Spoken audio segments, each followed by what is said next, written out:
Hi, Coach Jackie. Welcome to the Thriving Family Africa Summit. I'm really glad and honored to have you here. I see your name on the profile is Jackie, but we're going to use Coach Jackie, right? Yes, we're going to use Coach Jackie. Dr. Carol, thank you so much for having me and for taking Stawi Global. It's a privilege being here this morning. Thank you.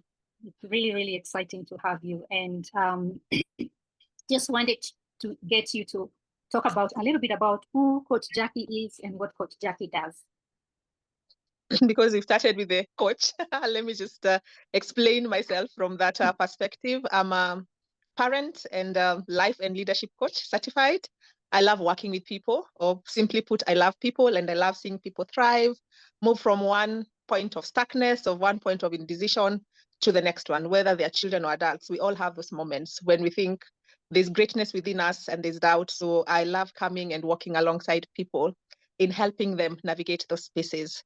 I'm a mom and of four, between 3 and 14, or is it no? Oh, 4 and 14. She grew 4 and 14. 4. Mm-hmm. Yeah, turned 4. So I'm parenting across different age sets, and older being an African auntie, also older ones and much younger ones than that. I love considering myself as a children's advocate. I would love to see them thrive, grow, and be the best version of themselves. And I think it's better to get them young. So thank you so much. Thanks for that. I totally resonate with that aspect of helping people move from the unstuckness place to a place of more clarity. And in our conversation today, we are talking about homeschooling in a changing world. I know you wear that hat as a homeschooling mom. And so that's going to be the focus of our conversation. So just tell me, what got you into the homeschooling space? I love starting this story with a story long time ago. I want to use that phrase because my eldest keeps on asking, in your olden days, so long time ago, in my olden days, as a young child, I think aged 6, 7, 8, I had my turning moment. I remember walking to school and walking back home crying and telling my guardians then that this is not working. Interesting enough, I carried that feeling it was not working throughout my school years. And it's oxymoron because I was an A student. So A students are not supposed to be struggling with their classes. And I was a good student. I wasn't on the negative list anywhere, but I struggled in how I was taught. I thought there could be a different way to offer individualized learning to children. And that I said once that when I grow up, I'd offer children an opportunity to learn how best they are wired. So I think it was just a seed that was planted in me. And another incident that never left my mind until now, I remember one of our teachers coming into the class and reading a composition of one of our classmates. And he'd written, it was something about being in a coma. And my classmate wrote about running when he was in the coma. It didn't just, now as a grown up, I just think looking back at that composition, he was imaginative. But to the teacher, how could you be in a coma and running and going on mango trees? It just didn't make sense.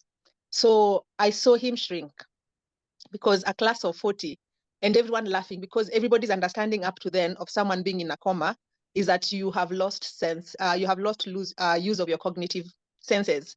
So the teacher was frustrated and the rest of us laughed. So, and that stuck with me in class. I was like, up to now, like, why did she read it? So now growing up, that informed that children see things differently.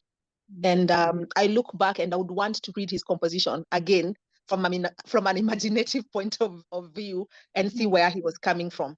So I felt we were never taught, majority of us, how we learn best. So that is, in a nutshell, the onset of my homeschooling journey. So pursuit of how children can learn differently and individualized led me to being a homeschooling mom. Yeah. And you don't make that decision in your childhood. It's just something that lives with you subconsciously. And then now you get children and voila, you're thinking, this is what I want to do. Did you start off with taking your children to regular school before you thought before you started with homeschooling? Let me say lucky. I was lucky enough just before even my eldest came to come across two people. I've lost you. You have? Okay, you're back now.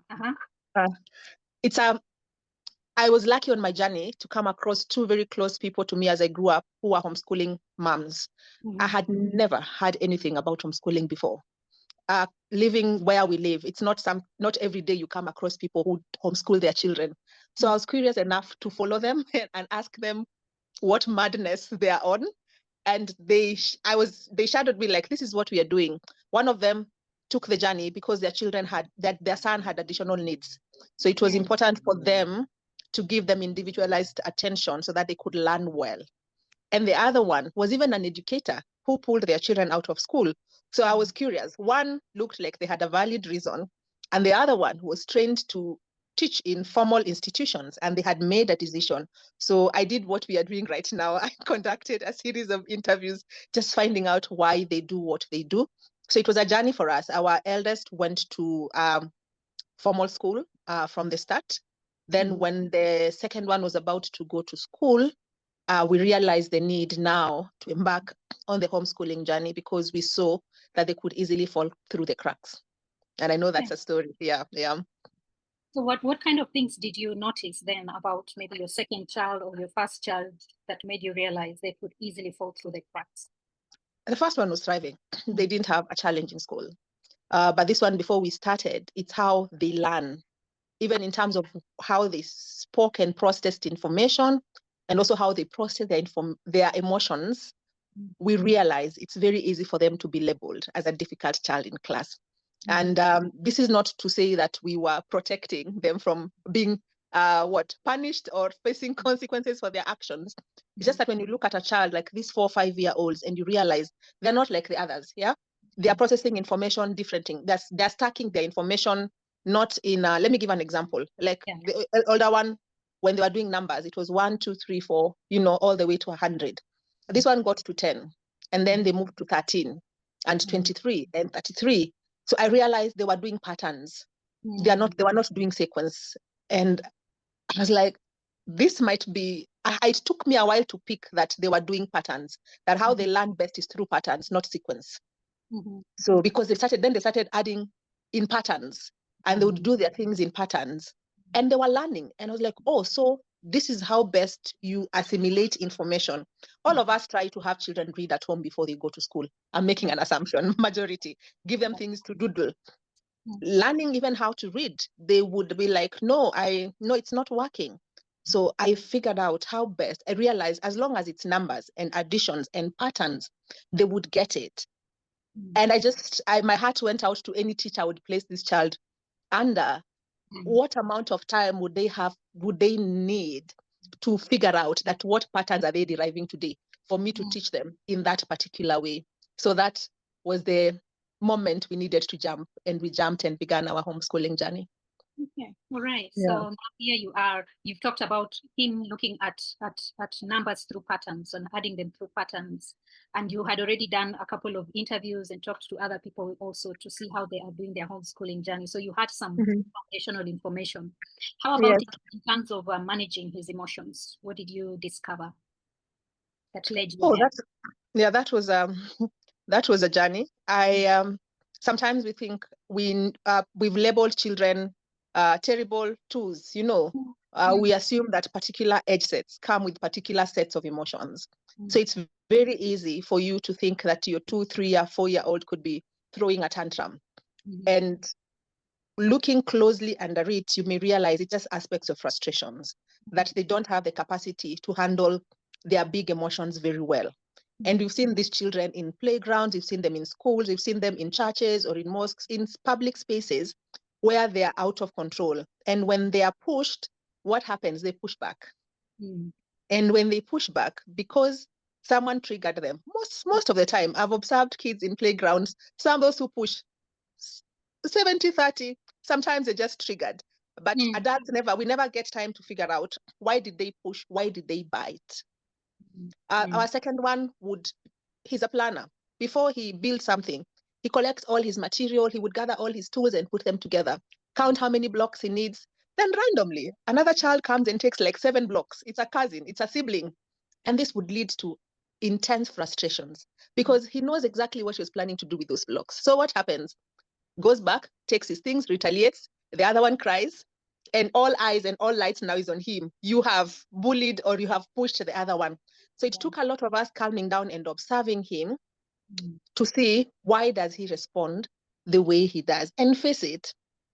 It's even hard for parents to take time to do that because there are so many other things happening in your environment. I had the opportunity and the privilege of doing that because I had homeschooling at the back of my mind, and I was working from home. So I had presence, and that helped me observe and see, oh, he needed a little bit more regulation in terms of his emotions, because if he was in a space with other children that was enclosed, it would be too much.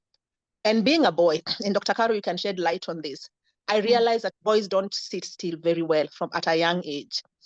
Even with the homeschooling journey, he's had moments where he says, can I run around for 5 minutes, then I come back and I'll be okay. So I keep thinking of all the other boys who have that amount of energy within them. And you've seen them in class. You can remember your classmates, the ones who would always be fidgeting around, pinching someone, throwing a paper because of a lot of energy, little boys with a lot of energy in their bodies, what to do. That I was curious enough. I just decided to observe them. And that was my clue. And then COVID happened and all of us were at home. And so our onset of our homeschooling journey was during the COVID season, and we fully onboarded. Okay, all right. So just tell me then how the journey has been. You have 4 children between 4 and 14. How does that work for you practically? Are you the one who is doing the teaching? What just tell me how that is working for you practically as a homeschooling mom. Could you allow me to just expound something on that? Because I guess every time someone meets a homeschooling mom, the question is, so what are you doing? What are you teaching? And the question is, are we discussing curriculum? Are we discussing methodologies? So what do we do? So to answer that first, one, I began as the one who was doing it. There are different ways to carry out your homeschooling journey, and different stripes, because different families subscribe to different ideologies. So there are those who believe I'll bring the school home, and there are those who believe I'll take the school out. So depending on what you believe on, then you carve a path for your children towards the end product you see. For us, we believe mostly we would want them to find and work within their strength. But we also believe that they do live in a competitive world, so they can do studies that would help them sit for an exam if need be. But our biggest goal is for them to be able to work mostly from their strengths. Who are you? What things resonate most with you? Do you want to sing? One is interested in astronomy, so there are many things he's creating around that space. The other one wants to sing, dance, do legal things and become a medical something. So allowing them to just have time, because I think when they're at home, they do have flexibility of time to do most things that are taken by commute, waking up early. So they have extra hours that they can put into their personal interests. So I started out one as the main educator or tutor for the kids.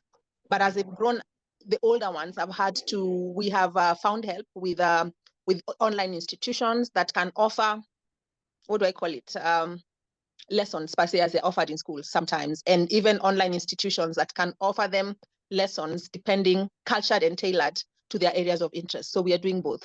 I'm here looking at their work, and there's a whole community around us also supporting them. Yes. So there's you working with them, and there is the online institutions. Is there also another community? Because one of the things that I've had as misconceptions around homeschooling is that they don't get to socialize. So do you have a space where the socializing aspect is taken care of? I always smile at that misconception, and it's a valid fear, because we absolutely believe that if we put children together in a room, then they will socialize. You and I know that that's not true. Even adults, putting adults in the same room does not equal to socialization. But if that question means that, are we giving them a platform to interact with others? Yes, there are many platforms where they get to interact with others, from the family level and to sports activities, and to just communities. In the city I live in, there are very many robust communities of homeschoolers. So there are those that meet weekly, there are those that meet monthly, and you can plug in as many as you're able to accommodate in your homeschooling calendar. So yes, we are part of communities or pods within the city and online that the children interact with, and opportunities for them to interact with family who pop in anytime. So they do have opportunities to interact with people, and for that we are grateful. Okay. Yeah. So tell me a bit about the myths and misconceptions around homeschooling. Oh, we've just addressed one. How do they socialize? The biggest fear. Yeah. I tell parents, do you, like, sometimes I ask, and this is not an attack, do you know your children's friends? Do you know who are your children's friends? And sometimes parents don't know who their children's friends are, because the assumption is that when they're in a school setup, it's up to them to go and make friends. And sometimes making friends is a skill that has to be taught. I've had to, in my coaching and counseling journey, met children who are very lonely in schools to the point of being suicidal because they are feeling very alone. So one of the things I say as parents, be very intentional in knowing if your children have friends across the age divide, younger ones and them, age mates, and slightly older. So that one you've sorted, that they have friends. And the biggest one is, are they learning? Yeah, because we have grown up to believe that learning can only happen within 4 walls, and those 4 walls have to have a name and a gate. That if it doesn't have a school or academy or learning institution behind the name, then no learning is happening. And I feel sad, especially when that is said, because we are robbing children the opportunity to learn outside walls. That learning happens every day. When you're teaching your child how to be kind, it's they are learning. It's an education. That education doesn't happen within walls only. And sometimes I joke and ask, but our house has 4 walls. So if learning has to be confined within walls, we do have walls. So, and the other fear is that if they are not learning, then they will not mount up to anything. That is a big one. And that is a big one that we also have to deal with as homeschooling families, because what is the end? What is the end? Which college? Because all the time you ask, so where are they going to go to college? That's a big one also. Yes. Where are they going to go to college? And the truth is, whether your child is in a school or they're learning from home, you do not have control of where they will go to college. It's something that unfolds for everyone along the way. So I think those come up. The socialization, are they learning anything? Or are they just free roaming, like free range chicken? Anything goes, and they come back home in the evening. And will we account for them? What will they become? I think that's what people keep on asking when they ask about college. What will they become? Who will they become? And I think that's one of the things we have to release, because whichever way, you never have control of who this child will eventually become. But if you put in the right information, then they'll bloom into be everyone and everything they want to be. Yeah. And the reality is that you're taking them through a system. It's just the environment you're providing is different. You have said free range chicken, and what has just popped in my mind is just how healthy free range chicken yes. because of letting them roam freely. So, but I think the whole point here is that there is a system that you're taking them through, and you are nurturing the strengths that they have and identifying the environment that is needed for them to thrive and to tease out those strengths, right? Yes. All right. So somebody is thinking, okay, Jackie looks like she's got it and got it together in terms of homeschooling, and they're thinking, where do I start? And just think about the different types of families. Think about the family where the mom or the parents are busy, and therefore they're thinking, where do I start? I think that my child needs a lot more attention than they're getting in school, maybe that personalized or individualized attention that they're getting. I am busy. My partner, my co-parent is busy. Where do I start? Think about that one, even as you're thinking, because your journey also has been more of you are working from home. So maybe it's a different pathway. So when you're thinking about that other parent who's busy, where do they start? This is a consideration that they have. I like the title of this conference, Thriving Families. And I want to bring it down to the parent and ask, first of all, is your child thriving? And not just on the IQ level, because sometimes your child could be doing very well academically, but they're not thriving. So thriving families include thriving children. So it's an invitation, number one, for you to be involved and observe your child. Be curious, ask questions.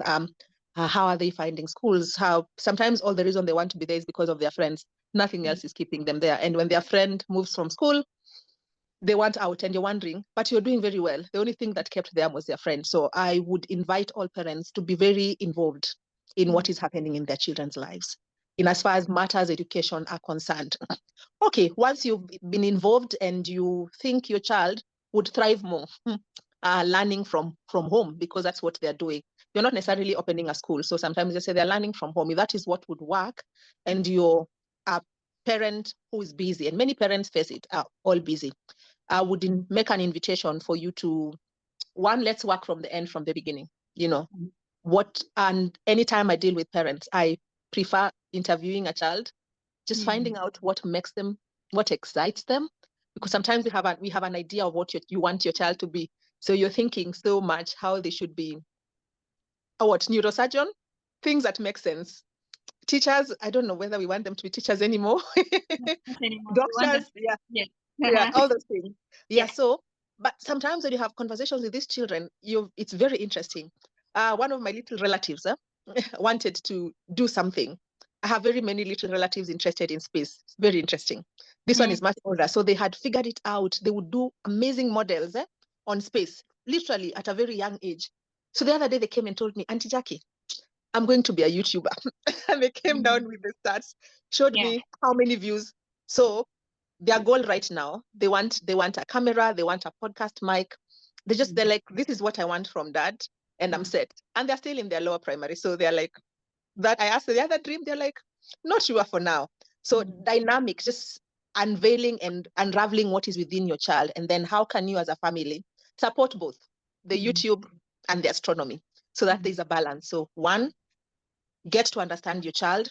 Two, talk with the child, figure out what they want, and then now start crafting support around them. It could be for you getting a tutor who is competent enough to help them navigate those spaces. It could be, as I said, there are so many online institutions that are adept at this. They know what they're doing. Subscribing them to one that already has a community that will help them thrive. So understanding the child is at the center of this, then building a community around them to support them, and not getting out of that circle.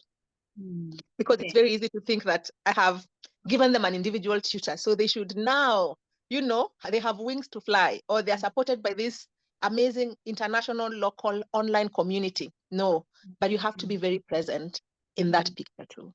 Okay. So someone is feeling lost. I know they can still reach out to you because they're like, where do I start? You've given them tips, but you sound like there is a community, there are resources, there are types of online instructions or online instructions. That is something you can support a parent. Yes. Thinking about that. Yes. Okay. All right.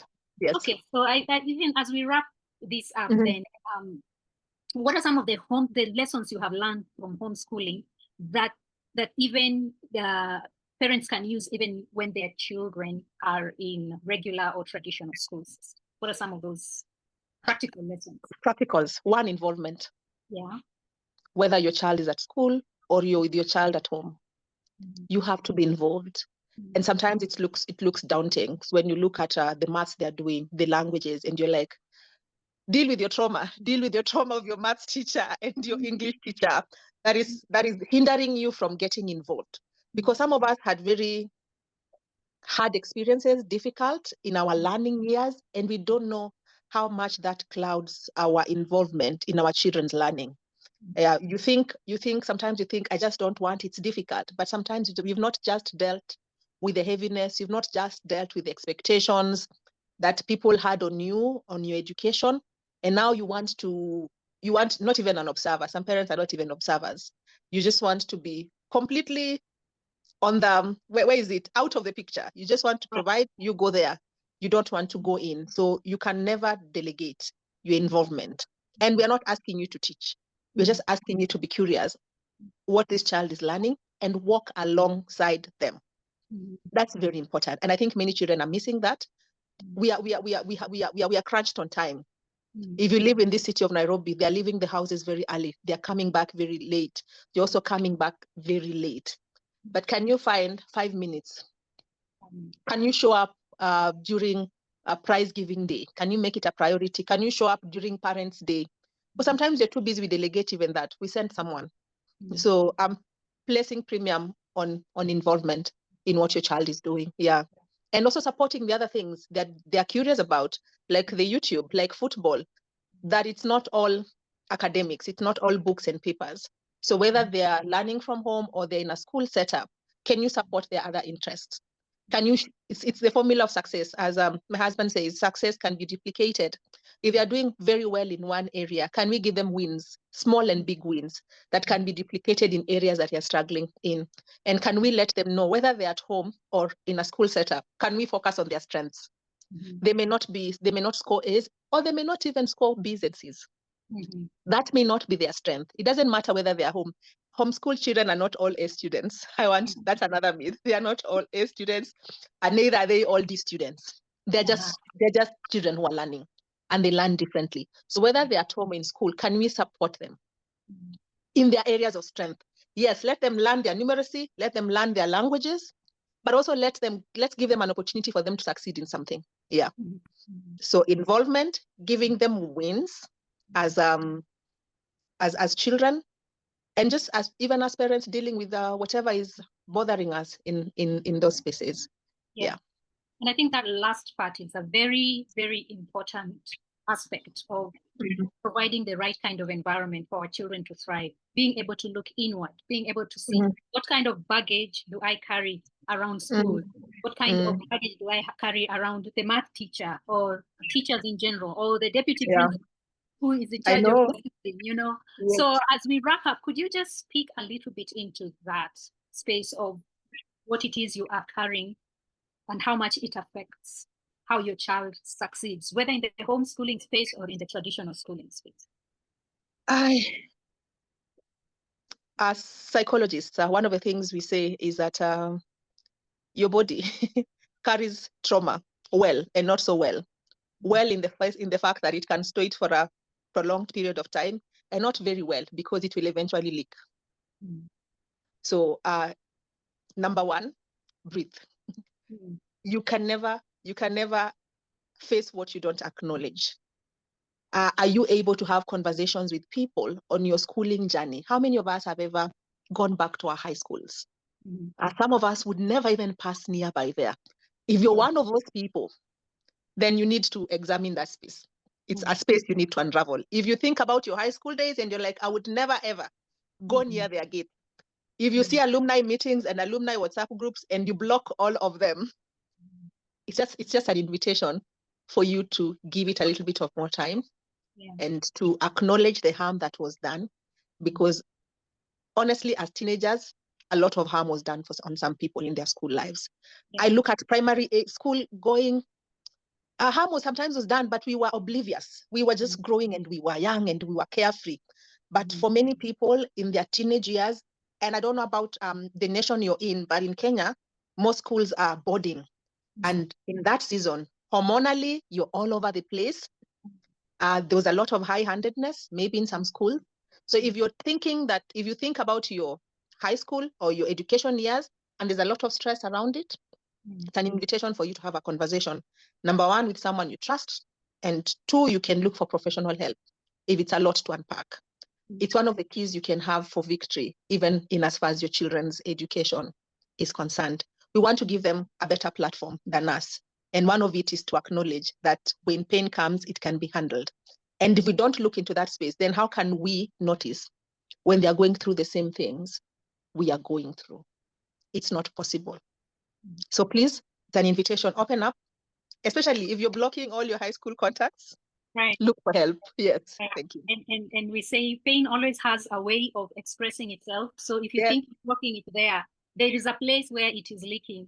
And most of the time, like we always say, our children become a mirror for the things that we haven't handled. And most of the time, our children are the ones who bear the brunt of the conversation, of the things that we have gone through. Thank you, Jackie. Thank you so much. I know that after this, we will be able to share where people can find you and the specific work that you do and how you can support parents who, not just homeschooling parents, but also just parents who want to be able to provide the right environment for their children to thrive. Do you have any final words that you would like to share? Thank you. So finally for me is I want to encourage parents to find moments of connecting with their children. As you say, they mirror us a lot. So if you're struggling with your child, you're struggling connecting with them, the struggle is not the child, the struggle is whatever is inside you. So I'm encouraging us to find moments of connection with our children. My last example is personal. I was having a conversation, a conversation. Dr. Carol challenged us to find, in one forum we were together, to find at least 5 minutes a day we can, or 10, to connect individually with each child. And one was having quite, the lessons were not working and struggling a lot. So we took a walk. Didn't handle what we thought was a discipline issue. So in a moment of connection, how can I support you better this week? And they said, I'm really struggling. I said, what are you struggling with? He said, I'm struggling with feelings that I am not enough. I'm not good enough for the things I want to do. And I'm too young also. People look at me as too young. So when I share my dreams, they say, but you're young. So they were struggling with the feelings that they're not good enough and they're too young. And I said, high five, me too. I'm struggling with the feelings I'm not good enough and I'm too old. Yeah. So we are in the same boat. So I just want you to know that you're not alone. So sometimes you may think that your child is okay, but the same struggles you're having, your child is also having the same struggles. But if you don't connect with them, and connecting is not something major, just taking a walk, being involved in something they are doing, they're building something, they're building blocks. Can you build the blocks with them? They are rubbing something against the balloon and it's irritating your teeth. Asking them, what are you doing? And they're saying, Mommy, I'm playing the violin. I'm like, oh, okay. The teeth can hold on. So just finding everyday mundane moments to be part of their lives. And you'll see them blossom and you will see the resistance even within you mellow. And together you can heal along this journey and be a thriving family. Thank you so much, Dr. Carol. Thank you very much, Coach Jackie. This is what these conversations are about, to just bring together everyday parents, coaches, teachers, faith leaders, to speak into what it takes to thrive within the family setting. We're so glad and so honored to have had you. Thank you. Thank you. So honored to be here. Thank you very much.